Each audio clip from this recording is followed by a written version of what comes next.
What's up mga ka-TV? Andito na naman po yung lingkod, David Roman TV, na muli magbabahagi sa inyo ng konting kalaman tungkol po sa PLDT Internet Service.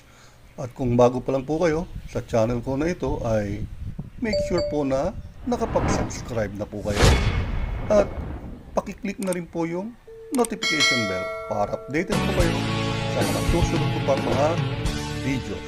Okay? Ang magiging topic po natin ngayon ay yung katanungan ng ating isang ka-TV na ano ba ang diferensya daw o ano po ang pagkakaiba ng LOS at PON dun sa kanilang modem. At bakit daw laging ito nagiging topic pag nawawala ng internet.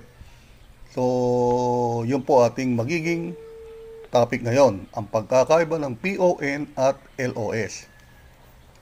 Umpisa na po natin. Unang-una po, ito po ay napakahalaga sa ating internet, no? Yung LOS at yung PON. Alin man po sa dalawang ito ang magkaroon ng problema, sigurado po wala tayong internet. Yan. Ang PON po, unahin po natin yung PON. Ang PON po ay yung Passive Optical Network na tinatawag nila, at ito po yung nagdi-deliver ng signal magmula sa ating ISP o yung Internet Service Provider na gaya natin sa PLDT papunta hanggang sa ating bahay o sa modem. Yan. At nagdi-deliver ito ng mga broadband internet access sa ating bahay at opisina. Yan po ang PON. So, ano ba mga makikitang problema pag anong ilaw ang makikita natin pag wala tayong internet? Pag steady green light po ang PON ninyo, ibig sabihin okay po yan. Pero pag blinking po yan, yan ang may problema. Pwedeng slow internet, intermittent internet, or no internet at all. So, yan po ang mga problema ng PON. So, ano dapat natin gawin? Ang gawin lang po natin, simple lang po muna, yung pinaka-basic po, ay i-power cycle po natin yung ating modem by switching off, no? I-off natin yung ating modem at i-unplug sa power outlet ng mga 5 minutes po. Then after nun, i-plug in natin ulit at i-switch yung ating modem. At i-try na natin kung steady na ba siya o blinking pa rin. So kung blinking pa rin naman po, no choice po tayo kundi kailangan nating tumawag sa 171. At pag kausap nyo na po yung agent, sabihin nyo lang po kung anong problema. Sabihin nyo lang blinking light po yung PON. At meron lang po silang gagawin dyan. May tawag po dyan yung ginagawa ng mga agent po dyan. Sabihin nila, ano lang po yan, i-recalibrate lang po or i-align natin po, no? Kaya siguro gano'n, wala hong internet o mabagal o mahina. So yun po ang gagawin. So once na-calibrate o na ano nila, na-align, magiging okay na, steady na. So, yun po pinaka sistema kung paano natin makikita o magagawa ng paraan yung ating blinking PON. Yun, no? So, ano naman yung LOS? Ang LOS po, lalong-lalo na kung yung nag-red po yan, nako yan ang mas matindi-tinding problema po. Ibig sabihin po niyan, may problema na sa linya. So, magmula doon mismo sa ISP, sa pinaka-opisina, sa pinaka-main, sa kable, maaaring sa main cable, maaaring sa knockbox, maaaring sa fiber drop, yung linya ninyo, hanggang sa loob ng bahay na linya, hanggang sa modem o patch cord. Yan, ang mga magiging problema ng LOS. Ang LOS po, marami pong tawag yan. May mga tawag-tawag po sila dyan. Line of sight, loss of service, loss of signal, o network signal or connection loss. Alin pa man po dyan, sigurado po wala kayong internet. Busy tone ang maririnig ninyo sa landline po ninyo. So, ano ba ang mga posibleng dahilan bakit tayo nagkaroon ng red LOS sa modem?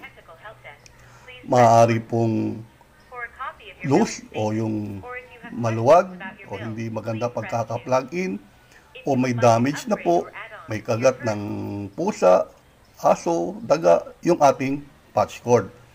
So, pwede naman po nating tanggalin muna yan, yung basic troubleshooting yan, at idirekta natin dun sa IOO box. No? Iba-bypass na po natin yung patch cord kung yun po may problema.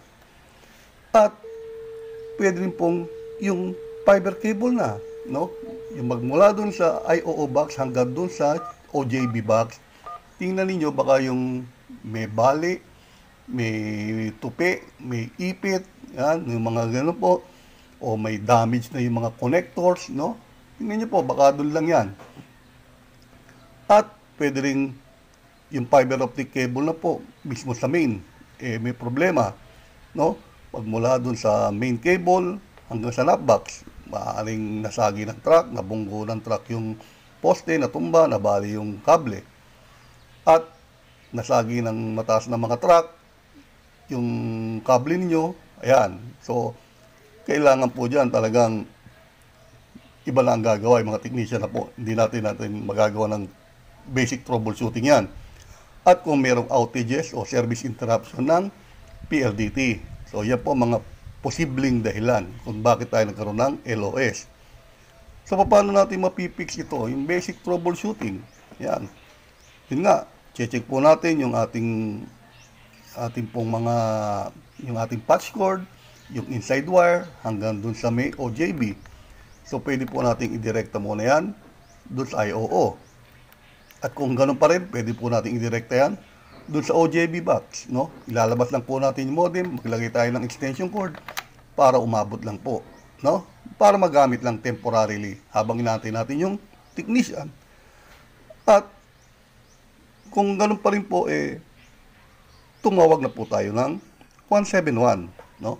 Kasi yung 171 po, dyan na po ang magiging kailangan na gawin natin para magawan tayo ng ticket at mapuntahan tayo ng mga technician nila. Pwedeng PLDT technician o yung PLDT contractors. At mag-check niyan kung saan talaga ang problema. So, medyo siyempre, medyo yung ating technician, kaibiganin po natin, no? Huwag natin pagalitan agad. Pagdating pa lang, nagagalit tayo.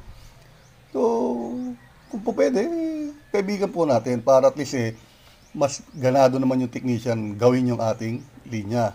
At para hindi po sila medyo nakita pa lang yung ticket ninyo ay, ito na naman si ganito, ganyan. Ano lang ho yan, kaibiganin na lang po natin. Ano? So, yan po ang pagkakaiba ng PON at LOS. Parehong walang internet. Pero may pagkakaiba po ang pwede nating gawin pansamantala para magkaroon muna ng internet habang inaantay natin ang PLDT technician o contractor. So, sana po muli nakatulong po ito sa inyo kung paano po malalaman natin ang pagkakaiba ng PON at LOS. So muli, ito po ang inyong lingkod, David Roman